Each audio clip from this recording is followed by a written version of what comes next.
বেলা পড়ে এসেছে তখন। রামকৃষ্ণপুর ঘাটে ক্রেন জেটির ওপর বসেছিল পাণ্ডব গোয়েন্দারা, বাবলু, বিলু, ভম্বল আর বিচ্ছু। পঞ্চু, ওদের পোষা কুকুরটাও সঙ্গে ছিল। ওরা বসে বড় বড় গাদা বোটে ওয়াগানের মাল বোঝাই করা দেখছিল। ওয়াগান খালাস করা মালগুলো ক্রেনের সাহায্যে বোঝাই হচ্ছিল গাদা বোটে। এমন সময় হঠাৎ পঞ্চু ভৌ ভৌ করে ডেকে উঠল, যেন কিছু একটা দেখেছে। বাচ্চু বিচ্চুর নজর পড়ল সেদিকে। ওরা দেখল পড়ন্ত বেলায় গঙ্গার জোয়ারে কি যেন একটা ভেসে ভেসে আসছে, একটা ঝকঝকে চকচকে কৌটোর মতো। তার ওপর সূর্যের আলো পড়ে যেন দৃষ্টি ঠিকরে যাচ্ছে। বাবলু বলল, কি বল দেখি ওটা? বিচ্ছু, মনে হচ্ছে সিগারেটের কৌটো। বিলু, কোনো রকম আনা যায় না ওটাকে? বাবলু, যাবে না কেন? তবে প্যান্ট জামা ছাড়তে হবে। কিন্তু গা মুছবো কী করে? ভম্বল, তুই না, আমি আনছি। বেশি দূরে নেই, একটুখানি সাঁতার কেটে যেতে পারলেই ব্যাস, একেবারে হাতের মুঠোয়। এই বলে ভম্বল জামা প্যান্ট ছাড়ার উপক্রম করছে, এমন সময় মাঝিদের একজন ঝপাং করে ঝাঁপিয়ে পড়ল জলে। মাঝিটা স্নান করবে বলে জলে নামলো গ্রীষ্মের দিন।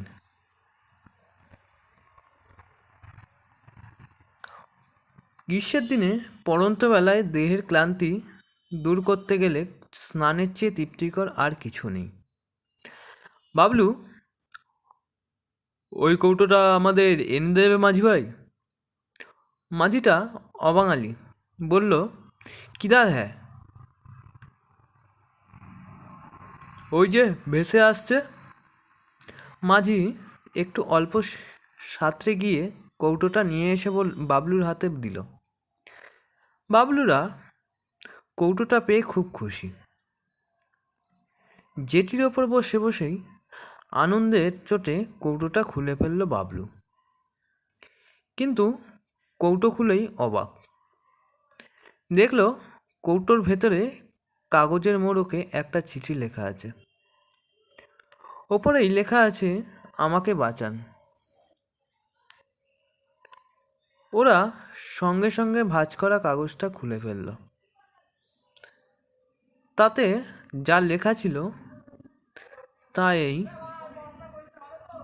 প্রিয় মহাশয়, যদি কেউ আমার এই চিঠিটা পান তাহলে অনুগ্রহ করে পুলিশে খবর দিয়ে আমাকে বাঁচাবার চেষ্টা করুন।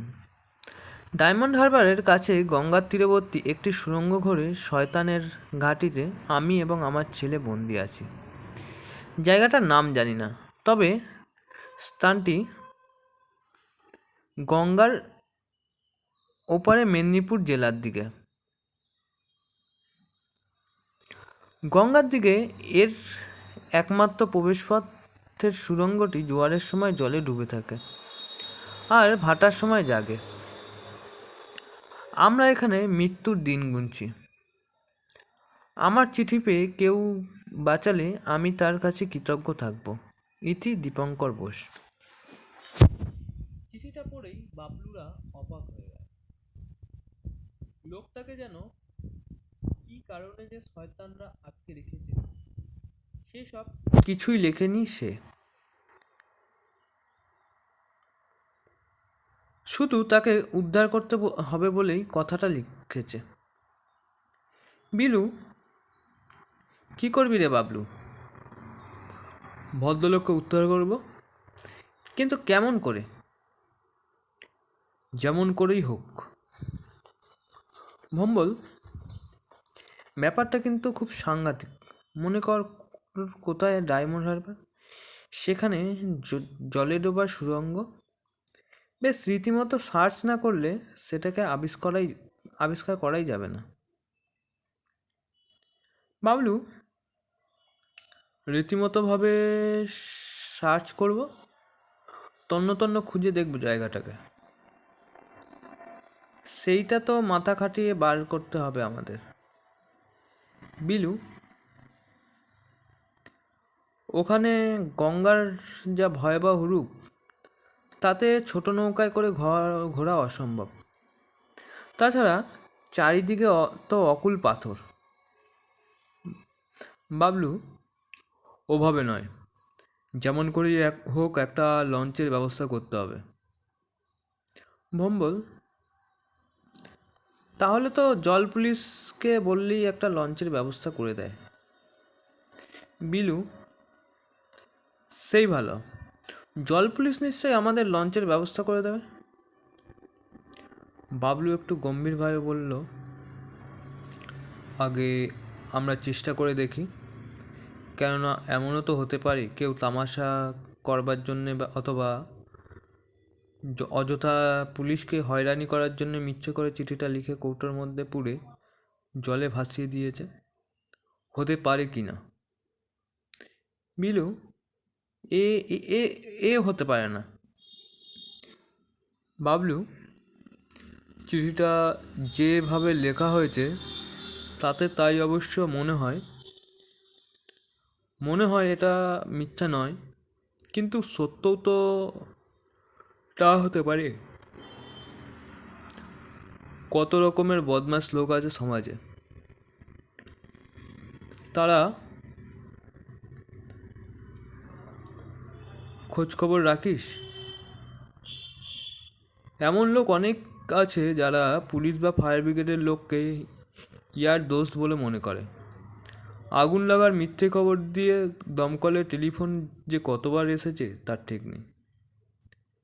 তেমনই খুন দাঙ্গার ফলস টেলিফোনও পুলিশের কাছে এবেলা ওবেলা আসে। বাচ্চু বলল, তা অবশ্য সত্যি। বিলু, তাহলে এখন আমাদের করণীয়? কাল সকালে আমাদের সেটা ঠিক করে নিতে হবে। এখন ফেরা যাক।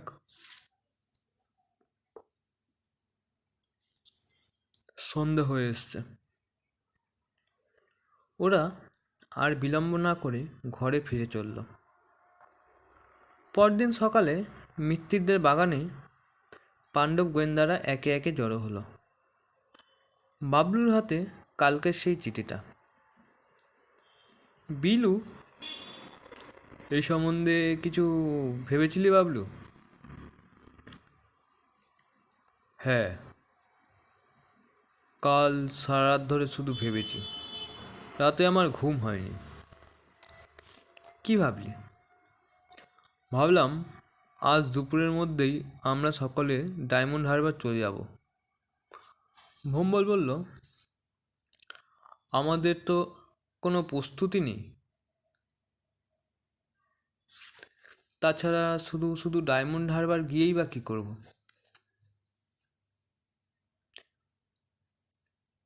বাবলু, যা করবার সে তো আমি করব, তোরা শুধু আমাকে সাহায্য করবি। বাচ্চু, আমার মনে হয় এই কেসটা আমাদের হাতে নেওয়াই উচিত।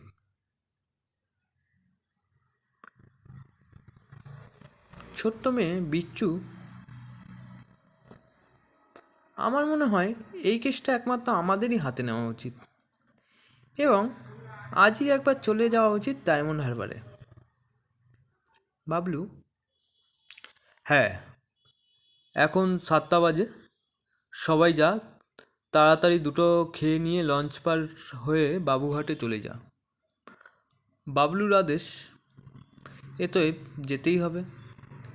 সবাই যে যার ঘরের দিকে ফিরে গেল।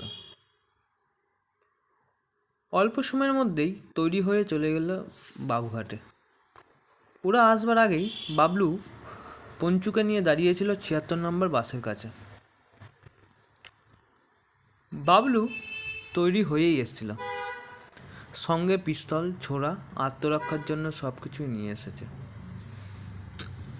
বাসের কন্ডাক্টর ওদেরকে দেখে বলল, তোমরা কোথায় যাবে ভাই? আমরা ডায়মন্ড হারবার যাব। এই কুকুরটা যাবে নাকি? হ্যাঁ। বাসে করে আমি কুকুর নিয়ে যেতে পারবো না। কেন? আমরা ওর পুরো ভাড়া দেবো। নিয়ম নেই, পুলিশে ধরবে। ধরবে না। আমরা বলছি তোমার কোনো ভয় নেই। আমি পারবো না। এক ভদ্রলোক জানলার ধারে একটা সিটে বসেছিলেন। ভদ্রলোক এদের দেখেই বললেন, আরে এদের কুকুর নিয়ে নাও না, ছেলে মানুষেরা মনে কষ্ট পাবে। কেউ কোনো আপত্তি করবে না।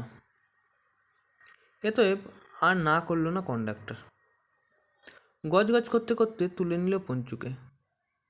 পঞ্চু ও দিব্যি একটা সিটের তলায় ঢুকে চোখ বুজে শুয়ে রইল গুটিসুটি মেরে। কন্ডাক্টর বলল, এটা তো নেরি কুত্তা, এটাকে সঙ্গে করে কেন নিয়ে চলেছ ভাই? একটা জাতের কুকুর হলে তবুও জানতাম। ভদ্রলোক বললেন, জাতের কুকুর? ওরে বাবা, মহাপুরুষরা জাতিভেদ দূর করতে বলেছেন না? ভদ্রলোকের কথায় বাবলুরা খুব খুশি হলো। বাবলু বলল, আপনি কোথায় যাচ্ছেন? ভদ্রলোক, তোমরা কোথায় যাচ্ছ? সঙ্গে সঙ্গে পাঁচজন চোখে চোখে ইশারা হয়ে গেল।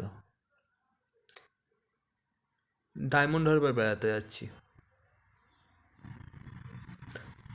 ভদ্রলোক, ভালো ভালো, খুব ভালো জায়গা। তুমি কি এদের লিডার? বাবলু, লিডার আর কি, আমরা সকলে মিলেমিশে চলি, খুব ভালো। এমন সময় একজন ফ্যান্টাওয়ালা বাসে ফ্যান্টা বিক্রি করতে উঠল। অমায়িক ভদ্রলোক সঙ্গে সঙ্গে কয়েকটা ফ্যান্টা কিনে অফার করলেন ওদের। ওরাও খাবে না, ভদ্রলোকও ছাড়বেন না। বললেন, দেখো বাবা, আমি একা মানুষ, বিজনেসম্যান, টাকা পয়সারও অভাব নেই। তোমরা আমার ভাইপো ভাইজির মতো। ছোট ছেলে মেয়েদের আমি খুব ভালোবাসি, তাদের খাওয়াতে পারলে আমার ভীষণ আনন্দ হয়। বাবলু, কিন্তু আপনি কোথায় যাচ্ছেন তা বললেন না তো। আপনার পরিচয়? পরিচয় তো দিলাম, আমার নাম বি মিত্র। আমিও ডায়মন্ড হারবার যাচ্ছি। বেড়াতে নাকি? না, আমাদের একটা জাহাজ আসবার কথা আছে, তাই দেখতে যাচ্ছি। জাহাজ কি আপনাদের নিজস্ব? না, আমাদের লঞ্চ আছে। জাহাজে কিছু মাল আসবে, সেই মাল নিয়ে আসবো লঞ্চে করে। বাবলু বলল, একটা অনুরোধ করবো আপনাকে। আপনাদের নিজেদের যখন লঞ্চ আছে তখন অনুগ্রহ করে একটা লঞ্চ কিছুক্ষণের জন্য আমাদের দেবেন, একটু বেড়াবো। ভদ্রলোক হো হো করে হেসে উঠল। এই কথা? তা বেশ তো, তোমরা ডায়মন্ড হারবারে নেমে জলযোগ সেরে এদিকে সেদিকে যদি ঘুরতে যাও ঘুরে, ততক্ষণে আমি লঞ্চের ব্যবস্থা করে রাখবো। লঞ্চের নাম রঞ্জন, মনে থাকবে তো? নিশ্চয়ই মনে থাকবে। যথাযথ সময়ে বাস ছাড়লো। আবার যত সময়ে বাস পৌঁছে গেল ডায়মন্ড হারবার। ডায়মন্ড হারবারের নামে ভদ্রলোক মানে মিস বি মিত্তির বললেন, তাহলে খানিক বাদে এসো তোমরা, আমি ততক্ষণে লঞ্চের ব্যবস্থা করে রাখি। রোদের তেষ্টাও এখন বড় চড়া। রোদ একটু পড়লে এসো, কেমন? আমিও থাকবো, আমি তোমাদের সব কিছু ঘুরিয়ে দেখিয়ে দেবো। বাবলুরা আনন্দে উচ্ছ্বসিত হয়ে উঠল। বিলু বলল, সত্যি ভগবান খুব সহায় আমাদের, কি বল? সে কথা আবার বলতে। গঙ্গার ধারেই বাস থেমেছিল, তাই গঙ্গার জলের দিকে তাকিয়ে বিচ্ছু হঠাৎ বলে উঠল, ভগবান আমাদের সত্যিই সহায়। ওই দেখ, ভাটার টান আরম্ভ হয়েছে। বাবলুও উল্লসিত হয়ে বলল, তাই তো রে, ঘন্টা দুই বাদে আমরা যখন লঞ্চে ভ্রমণ করব তখন নিশ্চয়ই সেই সুড়ঙ্গমুখ দেখতে পাবো। কেননা সুড়ঙ্গটা জোয়ারে ডুবে থাকে এবং ভাটার সময় সামান্য একটু জাগে।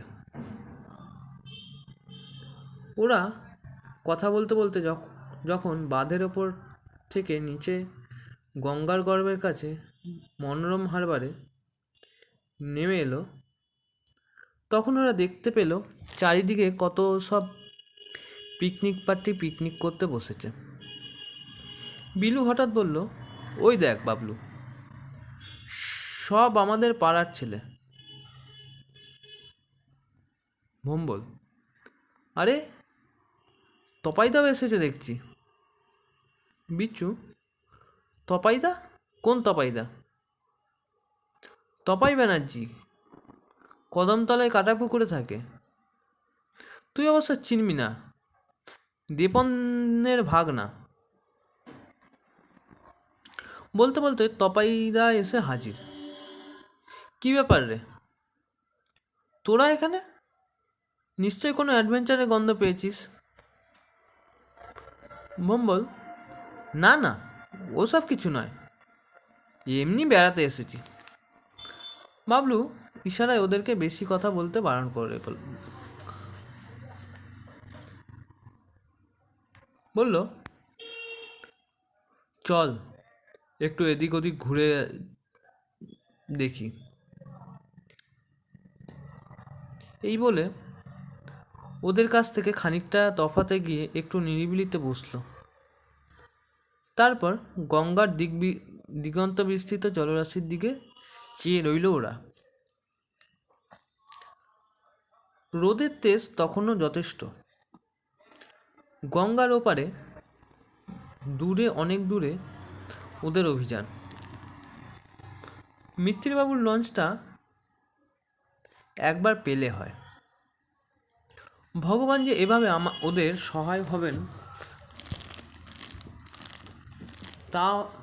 তা ওরা ভাবতেও পারেনি। যাই হোক, বেলা একটু পড়ে এলেই ওরা নির্দিষ্ট জায়গায় গেল। দেখল হাসি মুখে সুন্দর সুন্দর চেহারায় মিত্তিরবাবু ওদের দিকে তাকিয়ে মিটিমিটি হাসছেন।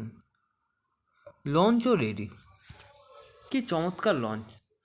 সবুজ রং যেন একটি লম্বাটে ডিম। বাবলু, আরে এই লঞ্চটাকে আমরা প্রায় কি রামকৃষ্ণপুর ঘাটে যাতায়াত করতে দেখি। ওরা লঞ্চে উঠতেই মিত্তিরবাবু বললেন, কোন দিকে যাবে বলো? বাবলু, গঙ্গার ওপারে। মিত্তিরবাবু বললেন, খুব ভালো করে রড ধরে বসে থাকো, কেমন? কেন অসম্ভব রকমের জোরে ছুটতে পারে আমাদের এই ক্ষুদে লঞ্চ। বাবলুরা সকলে শক্ত করে রড ধরে বসল। রেডি? বলার সঙ্গে সঙ্গেই গঙ্গার ঘোটালে জল তোড়পাড় করে উল্কার গতিতে ছুটে চলল লঞ্চখানা। কিছু সময়ের মধ্যেই ওপারে পৌঁছে গেল ওরা। ওপারে গ্রাম, মাঠ, ঘন বন, কিন্তু সেই সুড়ঙ্গ কোথায়?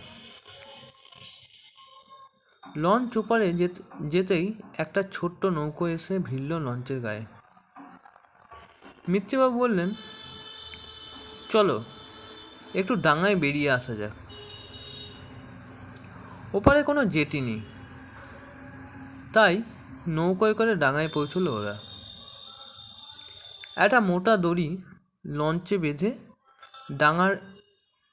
ডাঙায় একটা গাছের সঙ্গে জড়িয়ে রাখা হলো, যাতে লঞ্চটা ভেসে না যায়।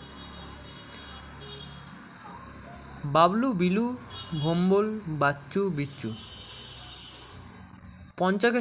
পঞ্চুকে সঙ্গে নিয়ে সকলেই ওপারের মুক্ত অঞ্চলে গিয়ে পড়ল। কিন্তু সবচেয়ে ক্ষুণ্ণ হলো কাছাকাছি কোনো সুড়ঙ্গ না দেখে। মিত্রবাবু বললেন, কেমন লাগছে জায়গাটা? বাবলু, খুব ভালো।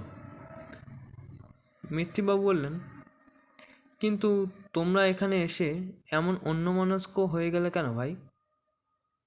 বাবলু, ও কিছু না, আমার যেন মনে হচ্ছে তোমরা কিছু একটা আবিষ্কার করবার চেষ্টা করছো। না না, সেরকম কিছু না, বলা যায় না। যা সাংঘাতিক ছেলে মেয়ে তোমরা, এই বয়সে একলা বাড়ি থেকে বেরিয়ে এসছো। এ কি সকলে পারে নাকি? তা যাক, সন্ধে হয়ে এসছে। এখানে একটা ডাকাতে কালী মন্দির আছে, সেই মন্দিরে গিয়ে মাকে প্রণাম করে ফিরে যাই চলো। বাবলু, ঠিক বলেছেন, সময় মতো না ফিরলে বাড়ি পৌঁছতে অনেক দেরি হয়ে যাবে। মিত্রবাবুর সঙ্গে ওরা ঝোপ জঙ্গল পেরিয়ে একটা ভাঙা মন্দিরের সামনে এসে দাঁড়ালো। তারপর হঠাৎ মিত্রবাবু খুব জোরে একটা শীষ দিয়ে উঠলেন। যেই না শীষ দেওয়া, অমনি চারিদিক থেকে জনা দশেক লোক গাছপালার আড়াল থেকে বেরিয়ে এসে ঘিরে ফেলল ওদের। কি ভয়ানক সব চেহারা ওদের, কালো কালো সন্নামাকা ভয়ঙ্কর চেহারা। তারা এসেই সেলাম ঠুকে দাঁড়ালো মিত্রবাবুর সামনে। মিত্রবাবু গম্ভীর গলায়, এই ছেলেগুলো অতি সাংঘাতিক, এদের মতলব ভালো নয়।